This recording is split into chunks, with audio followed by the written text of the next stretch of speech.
for being here. We know that this is day 2 in our post-disaster recovery from Hurricane Ida. We have been surveying, of course, our residential needs throughout the city of New Orleans, and we're focusing heavily on day 2 with respite care, getting the much needed resources to residents in their respective neighborhoods. The city is mobilizing resources again to meet these needs: water, food, cooling, as well as charging stations. Any of our residents, and you'll hear me speak on this later on and even throughout this press conference, any of our residents experiencing or special medical needs should call 311 to register for our special needs registry. This will allow us to, one, triage, put you in touch with our medical providers as it relates to our center that we have staged and serving residents right now. But that is the place where you should call 311 to fully register if you are and have medical special needs in the city of New Orleans, which is our top priority at this time. On today, and actually right now, we're standing up 7 meal distribution sites in partnership with World Central Kitchens across the city in key neighborhoods. I'm going to give you that information. 1 p.m. Arthur Mundy Center. 1 p.m. St. Roch Park.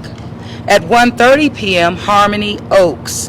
1:30 p.m. New Philippians Church in the Lower Ninth Ward.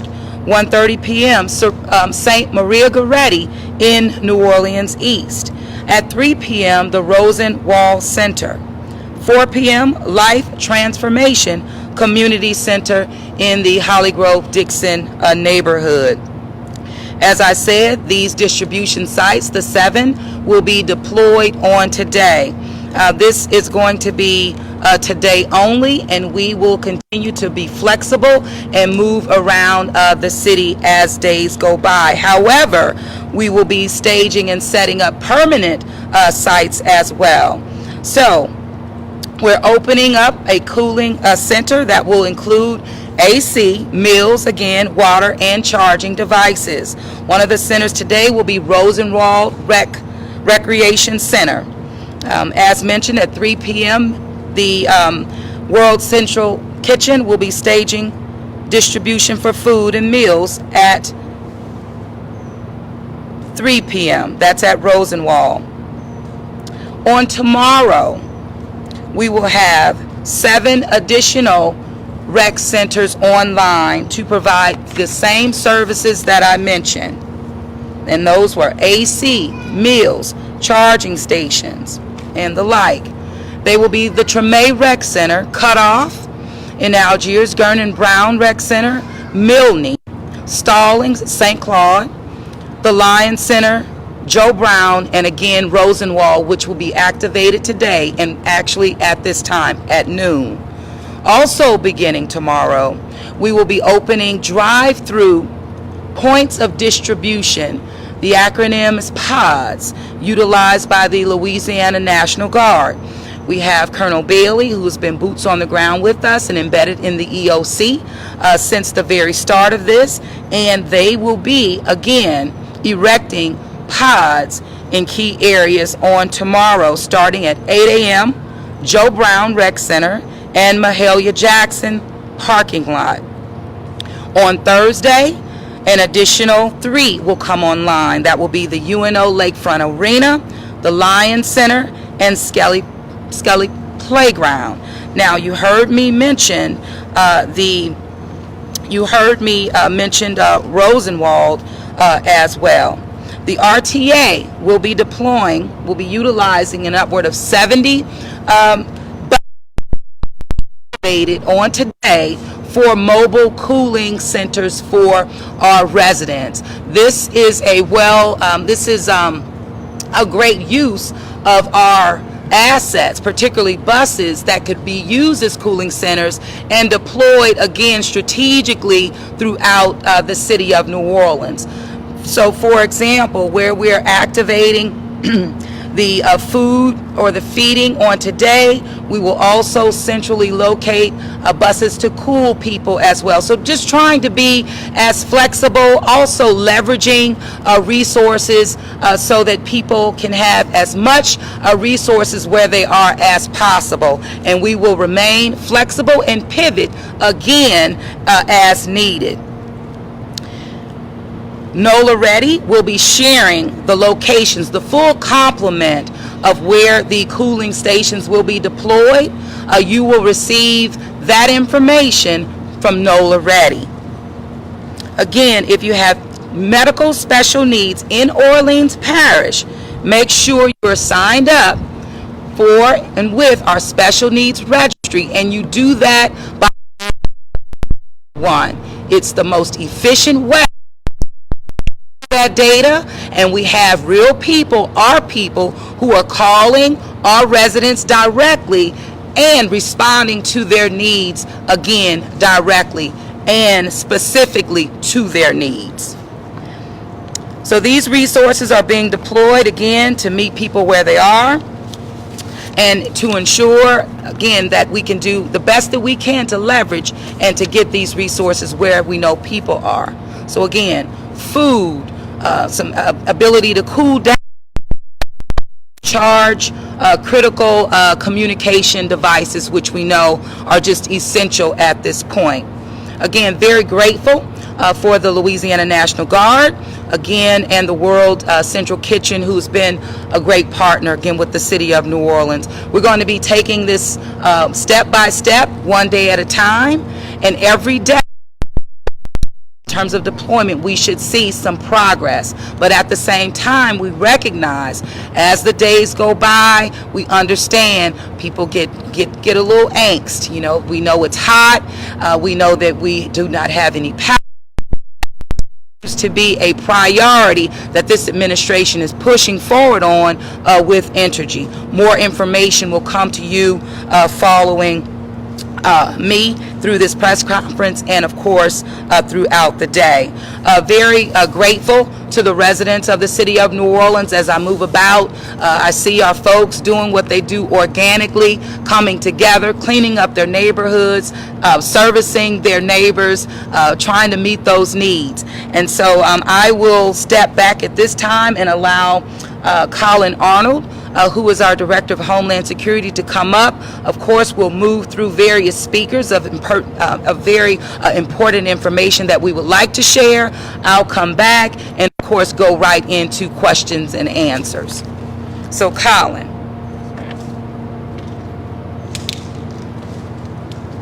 Thank you. Good morning, everybody. The mayor pretty much covered it. That's what we're working on right now, is certainly our residents and getting those community-based resources where they're needed, close by in the neighborhoods. Realize this is dynamic, so as we're getting the generators, as we're getting the commodity, the partnership with the National Guard is, as usual, built over years and is incredible. We've determined these sites as these materials and commodities come in, again, at the point of distribution sites, the pods as we call them, and that, again, it's starting tomorrow, is Joe Brown Park and Municipal Auditorium, Mahalia Jackson Complex there. That's going to be MREs, water, and ice. Okay, we also have tarps coming in. The tarps are being delivered directly to the city. We'll be working with the city council and others to distribute those by council district to the people who truly need them, that are experiencing roof damage. There's more to come on that. We have not received them yet. They're en route. But as these commodities come in, we're going to push them out with our partners as soon as possible. Clearly, this is our absolute goal. What we're also doing on the internal side is addressing the generator issues as far as fuel for vehicles, fuel for generators, for critical infrastructure, getting that, making sure that is running smoothly. Again, that's been both our city vendors that we utilize for fuel, and also a credit to the National Guard with big green tankers coming in that have helped us out. We still are maintaining the plan in the event that there would need to be an evacuation, but you've seen we turned a corner on that, we believe, and that this neighborhood assistance is going to be where we're going. But as in emergency management, we have to look at every contingency, so those will be on the table, again, working with our National Guard partners as well. And really, I think that's about all I have right now. And we want to go to... I'm going to go to Ramsey. We're going to go to Ramsey Green to talk about infrastructure, and thank you very much. Thank you, Colin.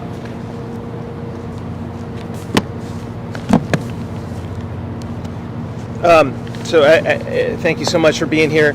At the moment, as we look at these cooling centers and these pod stations, that's going to require people to potentially get in their cars, walk. We're really aware of clearing those roads, ensuring that people can navigate their way there, installing temporary stop signs, given that the ability to get there is down. We cleared 6 major arterials throughout the city yesterday. We've got a number of them left. We have small streets we're eventually going to get to. We initiated debris clearance, really focused on those cooling centers and pods today. And then additionally, we happy to take questions. Thank you, Mayor. Thank you so much. Thank you so much, Ramsey, and we'll keep it going and continue to give briefs, and as things come to our mind, we'll share as we go. So one of the things that I really wanted to make clear to the public is relative to the resources that are being made available through FEMA.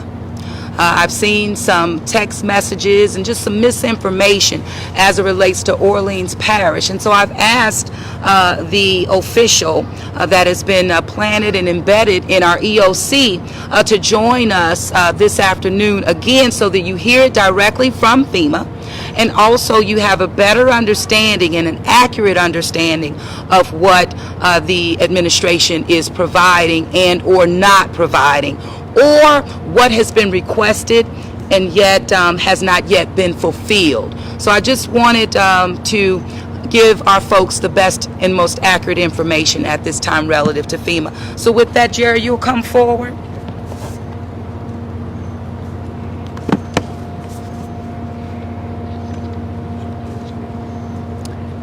Thank you, Mayor.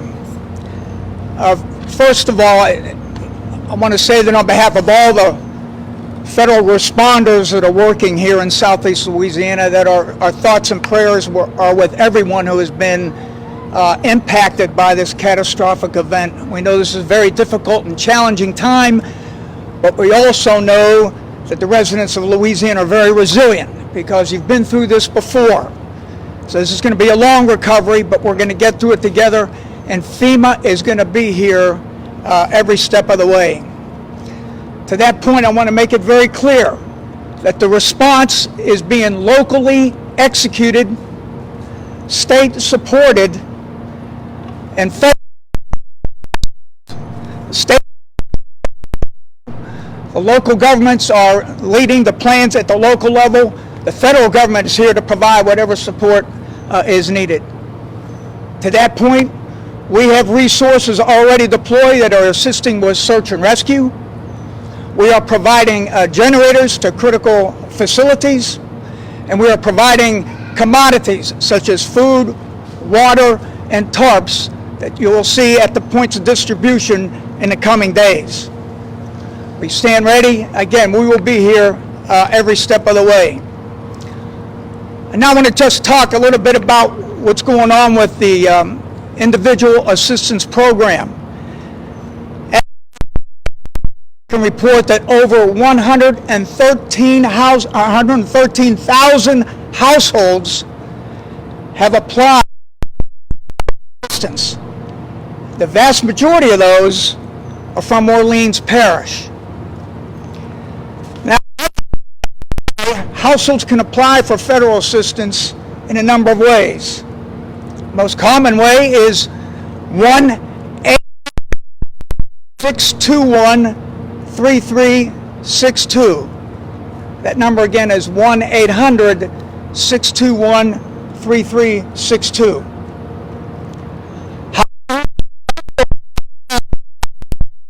at www.disasterassistance.gov. And there is a FEMA app residents can download onto their iPhone. They can use it for federal assistance. So as you can tell, right now with the way the residents have been able to register for assistance, most of those registrations have occurred using the mobile app, as a matter of fact, and online. And we will continue to encourage residents to do this for the next several days and weeks.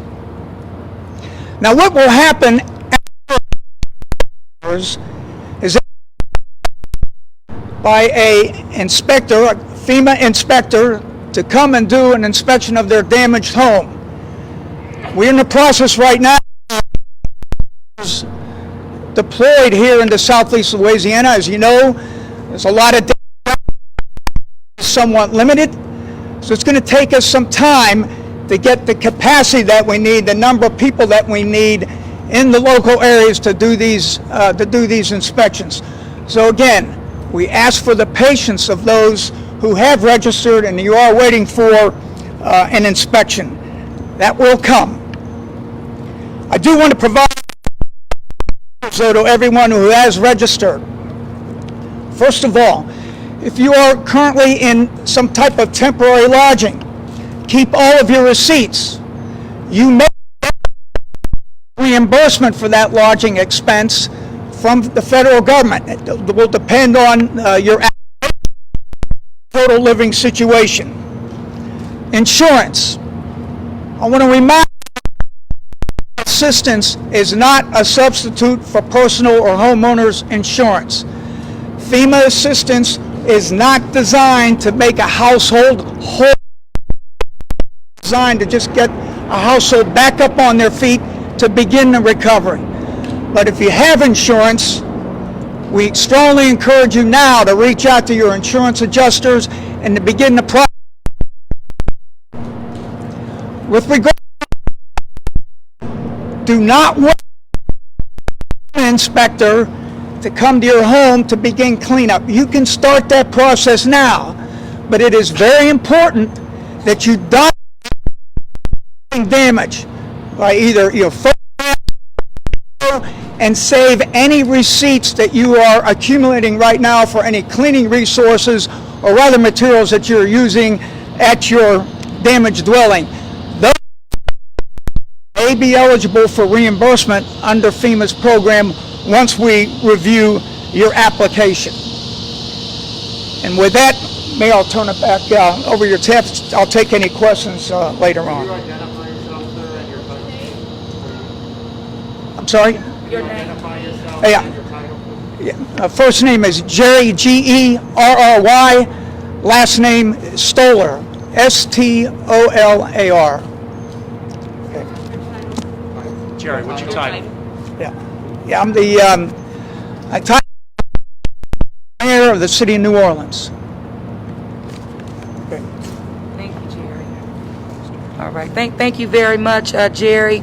And based on some of the calls that we have been receiving directly to 311 have been relative to pets. And so I found it very fitting at this time to ask our representative and our director, Ms. Anna Zarulla, with the Louisiana SPCA to join us to give you brief information relative to our pets. Good afternoon.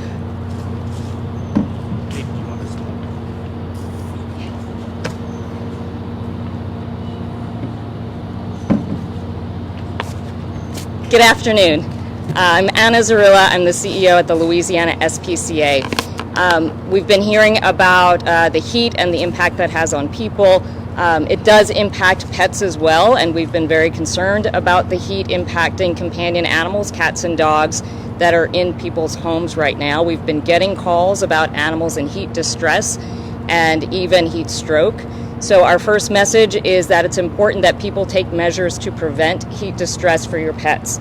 So make sure that you are not exercising them during the middle of the day when it's the hottest. Make sure they have plenty of water. You're cooling them down. If you have kiddie pools or any other ways for your pets when they go outside to cool off, use those to try to prevent any kind of heat distress. In conjunction with the city's cooling centers for people, we will be setting up co-located cooling centers for pets. The first one will be today at Rosenwald Center.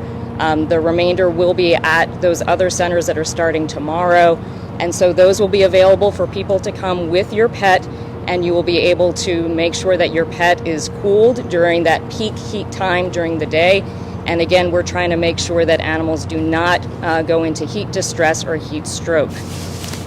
We have been getting calls about injured animals. We want to make sure that those are being reported to 911. If you have any kind of serious animal emergency, an injured animal hit by a car, please call that into 911. They are dispatching our officers.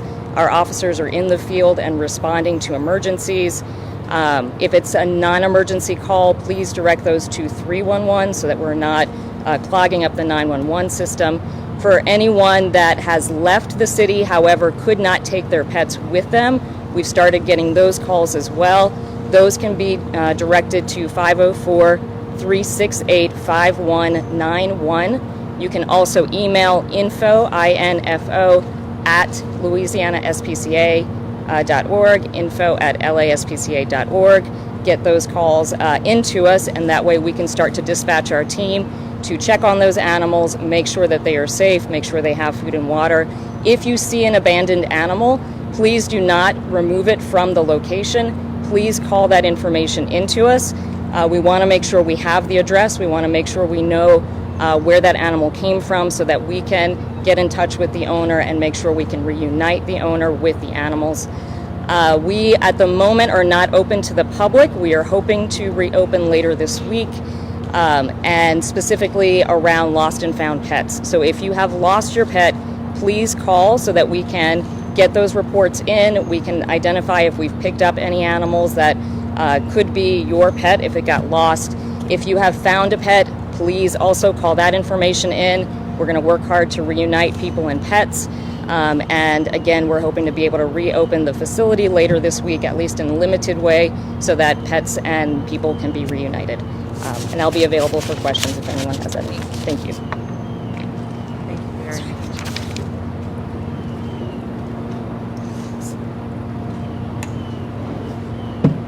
Thank you. Just a couple of other things that I would like to touch on prior to going into Q&A.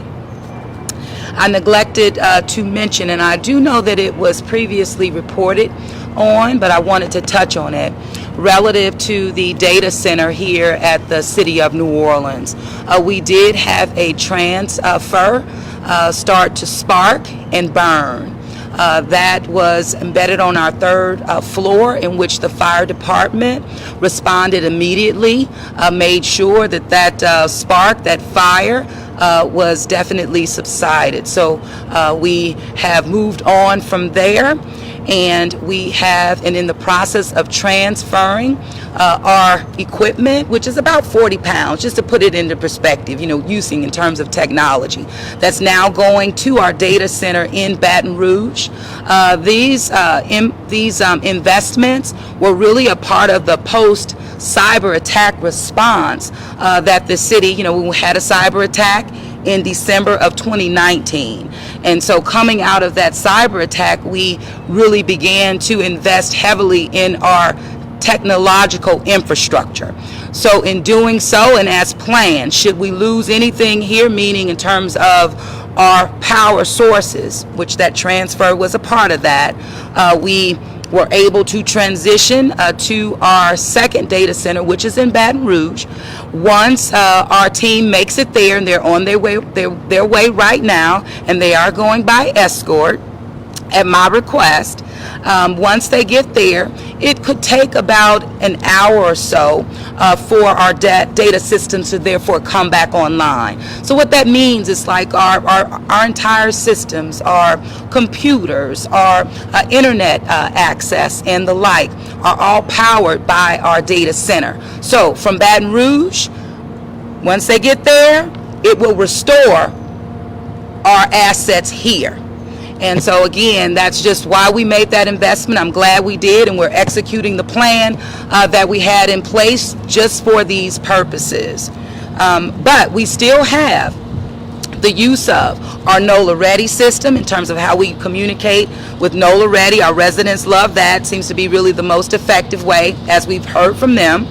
Also, we will be able to utilize our social media platforms as well. But in terms of phones, in terms of our access to internet service, computers, and the data that we would need, we don't have it at this time, but we're not totally handicapped because, again, we've prepared for times such as this. I also wanted to just speak on the unified command that's associated with our anti-looting plan that has been fully executed throughout the city of New Orleans, in addition to sheriff deputies that have stepped in to assist the New Orleans Police Department to ensure, again, that we have the necessary coverage and visibility throughout the city. Of course, embedded in that anti-looting plan, at the core of it is our Louisiana National Guardsmen. We have an additional deployment coming to the city on today as well, just again to ensure we have that adequate and coverage and consistency throughout the city. It's not, oh, we're on fire and we need you to come on in. No, that's not how it worked. That's not how it's working. We're being proactive in our approach, and we're receiving additional support from the Louisiana National Guard. So I'm going to wrap that up, and I'm going to turn it over to you, Allison, and you can move us through Q&A. Sabrina Wilson, Fox 8. Yes, ma'am.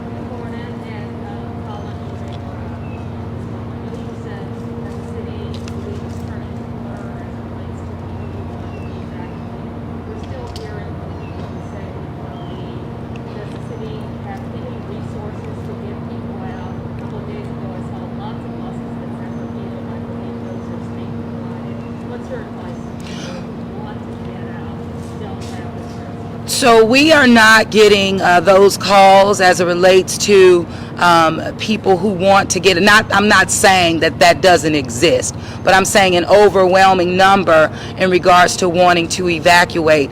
As it relates to the city of New Orleans and executing a post-storm evacuation, we have pivoted to remaining and sheltering in place and providing the necessary resources and deployment throughout neighborhoods. However, our focus there as it relates to evacuation will remain on our medical special needs residents, and that's why we're contacting them. We did on the pre, but we're also taking those same measures post-storm, calling them directly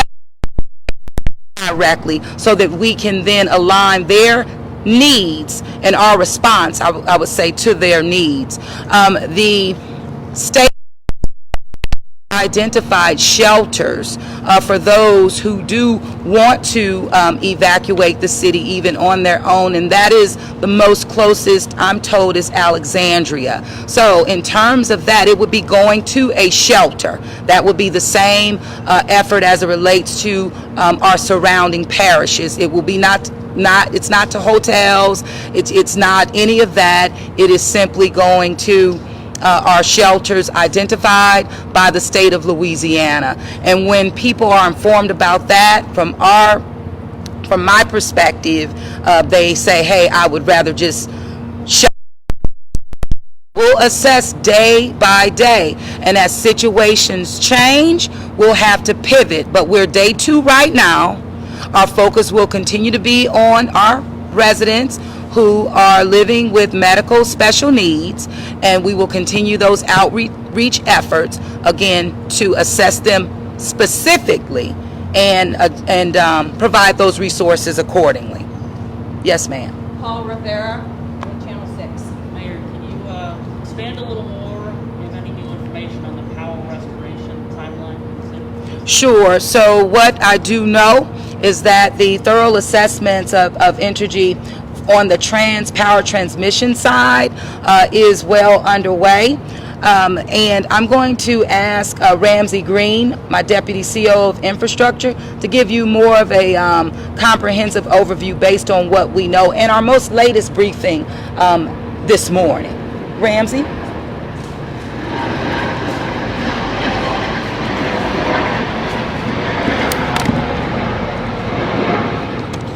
Thank you for the question.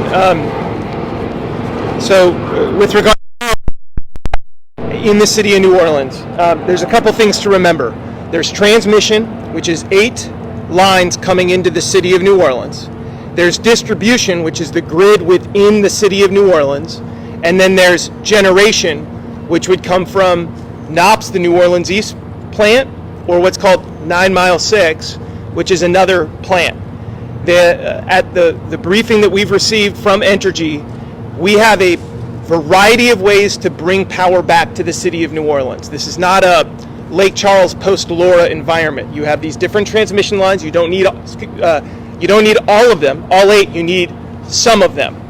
And the direction that Entergy is working on now, we don't have them here because they're working on it. We want them working on it.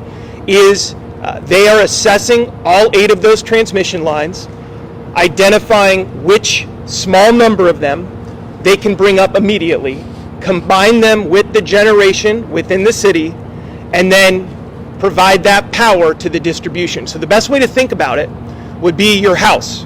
Power has to come to your house through what would be called a main. We don't have inside. The wiring is the distribution within your house. That distribution, and you can see this throughout the city driving around, there's a lot of trees down that are connected to distribution lines. Those have to be fixed. We can get, but we may not be able to get it to your house immediately. It's fixed, and once that generation is available. So what at this point is what's called an islanding response, where they're going to bring on, at some point, some amount of those transmission lines, some amount of that 8, get one of those 2 within the city, and then spread the power available to distribution throughout the city, which requires a huge amount of work to get that online. They're going to come out later this afternoon with a statement on that as they're working through those questions now. And I guess as of this point, you don't have a specific date. We do not. I really want to stress this. Entergy is working on this problem right now, and they are assured us they will have more information out this afternoon. And again, a variety of power into the city of New Orleans and to generate it locally combined with active transmission lines. But what I want to assure people about is just because power comes here doesn't mean it's coming to your house. That requires a ton of work to get those lines that go throughout the city from the generation, the plants, etc., to your home. That requires a lot of legwork. But again, we'll have more information on that timeline this afternoon.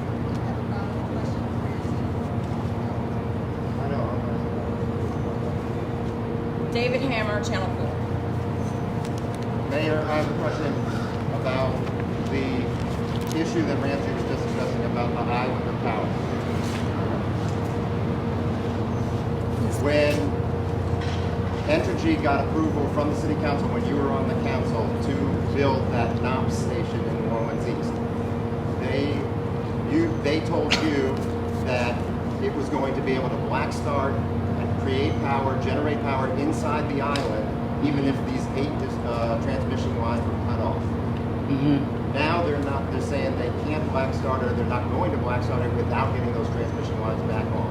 Do you feel that you were not given the whole story? Do you feel comfortable that they can't just start making that power right now at NOPS and distribute it? Well, we're not going to regress. We're going to ensure that we make progress based on the existing conditions that we're in. And that means restoration of power to the city of New Orleans as a city. We know, and through our experiences, that power is not immediately activated throughout the city of New Orleans as a whole, but it will come online day by day by day. We're not even there yet to tell you what day.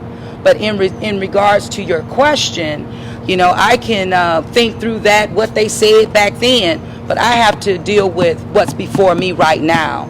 And what's before me right now is ensuring that Entergy is absolutely held accountable every step of the way, but to power restoration in the city of New Orleans. And so what pleases me, I guess, right now is having the understanding that we are unlike a Lake Charles, what they had to experience during Zeta, or in Laura, I'm sorry. So that gives me, it makes me feel a little bit more optimistic about their ability to get power to this city sooner rather than later. But are they explaining why they can't do what they promised? And are they going to be able to get power to the hospitals in the next day or so? So my focus on the hospitals is making sure that they have the necessary fuel needed for their generators to operate. So my focus is on that again, that immediate response. Is Entergy making it a priority to restore power to hospitals? Well, I know it's our top priority that has been effectively communicated to Entergy. So, but again, my focus... They can get that in the next day? I'm not getting any timelines from Entergy at this time. So on any matter other than the assessment work that's happening and that will continue to happen. But in regards to power restoration timelines, I have not gotten it from about the city nor hospitals, and I'm not waiting on that because the immediate need and the need to respond is to our hospitals having the adequate fuel to continue to operate. And that's in many instances across the city of New Orleans, and what I mean by that is relative to fuel. That's our top priority. I'm sorry? Are they failing on their promise to the Michoud plant to be able to get it back up? Well, right now we don't have power, so that's the issue. We don't have power. So until we have power, we'll have some significant progress that the people are needing and that they want. But we don't have power. You know, lines went down. So and contingency plans failed. So this is where we are. And my priority again is making sure that they do everything relative to transmission, that they do everything relevant to distribution, and the ability to generate power throughout the city of New Orleans. Sarah Rivets, Gambit. Just as people are cleaning out their refrigerators and cleaning up debris, is there any plan to bring trash pickup back? Well, of course, right? It's not just about trash pickup, it's about debris removal. And from my perspective, it's all of it. So yes, we've made significant progress on that. And I'll have Ramsey just give you an update in terms of where we are. Okay? Thanks for the question. We're targeting, what is today, Tuesday? Tuesday. All right, thank you. We're targeting limited trash regular service on Thursday. We're going to have more information out about that. Limited, I don't know what that means at the moment, but what I would also say is for those folks who are out there clearing up their properties, cutting stuff, thank you for doing that. Do it safely. We have with backup power in our building today, which has rendered us, as the mayor articulated, Thursday we're targeting limited. We're going to let you have more information out about that, and then debris clearing starts today. So debris is big stuff. That's the stuff that we as government take. Stuff on your property, stuff that you're cleaning up, you can put that with your household trash. Only put it on the curb, the debris on the curb. Keep your household trash on your property until you are specifically told we have a trash day coming. Ramsey, Jessica Williams, Thompson Community. Yeah. And the mayor can comment as well. Are you guys encouraging Entergy to make any sort of priority in terms of who comes on first, whether it be individual hospitals and generators, whether it be businesses, places that people can get something to eat? Like, are y'all talking? When we prioritize stuff with Entergy, public safety, serving our people, medical is huge. One example of Entergy helping us through this process right now is all of those cooling centers that the mayor articulated are powered by Entergy delivered generators. And they are providing that work, acknowledging, hey, we know that folks need a safe, dry, cool place to be. And that is helpful. Colin or Mayor, I don't know if you all want to add anything.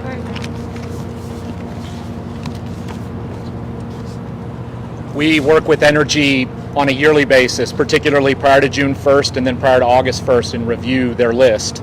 And I can tell you that everything you're mentioning is at the top of that list. Medical, public health, public safety, critical infrastructure, all of those things, that doesn't change. And what we can do is if we see things that need to change on a moment's notice, we can alert them to that. But that's an existing list that we frequently review with Entergy. Yeah, and a great example of pivoting to areas that are priorities. A great example of that is how we had to do it during an election cycle. Remember, we had to make sure the polling stations were activated. So it's no different. Should a need arise and we need to shift and make something else a priority, we do that and we communicate that information directly to Entergy. Next up is Anna McAllister with WGNO. Hi. Hey, Mayor. So I wanted to ask you, yesterday you mentioned how people, if they evacuated the city, that now's not the time to come back. Right. Would you say that continues into today? Is that still the same sentiment? And also, for those who are staying in the city at nighttime, it's still very hot. We have the South Louisiana heat going on. Some of my elderly neighbors, they said they don't know if they should stay or if they should go. They're kind of concerned about their health because it's still kind of hot at night. What would you recommend? Well, they need to call 311 and go through the triage with the operator relative to medical special needs. And so based on that response, we'll be able to respond accordingly. Colin, you have something to add? It's one thing I wanted to mention earlier that I forgot, but it's a great point. Still stay out. What we are doing, though, is we're working with Orleans Parish Communications District. We're actually getting satellite photography of the city. It'll be available tomorrow. We're going to get it online, but we will have this technological issue addressed. We're going to put it online, similar to what we've done before. That way, I'd address people that have left that are maybe have anxiety or anxious about their properties. You will be able to see within this last 24 hours your property, your roof. That's always a concern, particularly with this windstorm. And so that will be something that we will make available as well, and maybe we'll relieve people's minds a little bit while they're waiting patiently to come back when it's things are a little less austere.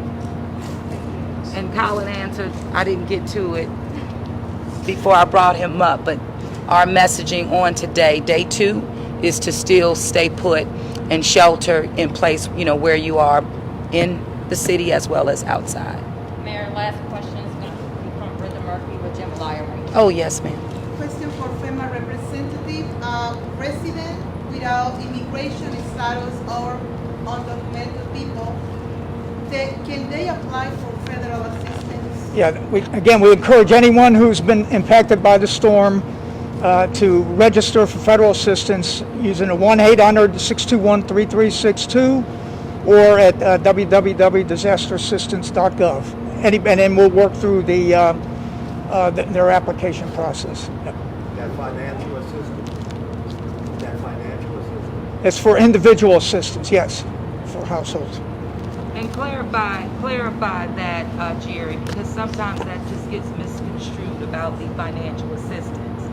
Yeah, but again, once you register, we will, an inspector will contact the head of that household.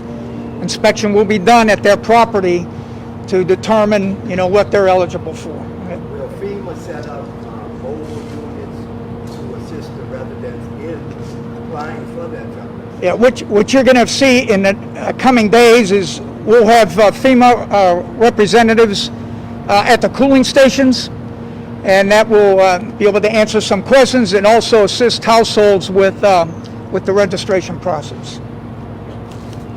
Colin, you had something to add? Something we talked about, and I want to just kind of there's two types of assistance. There's public assistance and individual assistance. It's public assistance, people sometimes think automatically that means people. I would. But public assistance is granted pretty much immediately during a disaster, and that is for government use, for emergency services, to get the ball rolling on the response and the recovery. Down the line, once we see what the impact is, both to property and to people, that is when FEMA addresses individual assistance, which is assistance in the form of financial aid and assistance for residences for people. And so both of those will be in play at some point. It's right now we're addressing the things that get the pods going, that get the cooling centers started, and those things that we do to pay the, help police out and firemen. And so that's where we're at right now. The individual assistance will follow. Well, we hope it will follow. It will. So the request for the individual assistance, has been made. That is therefore triggered by a response at the state level. So it's not something that is automatic, although the city of New Orleans may make the official request. It is at the state level and with the federal level where that determination actually happens. But be assured that we, the city of New Orleans, and me as your mayor, is requesting all assets relative to a full response to our people, both individually as well as public. I just want to make sure that that's known. But right now, there is no available in terms of individual assistance. That is not something that's available right now. However,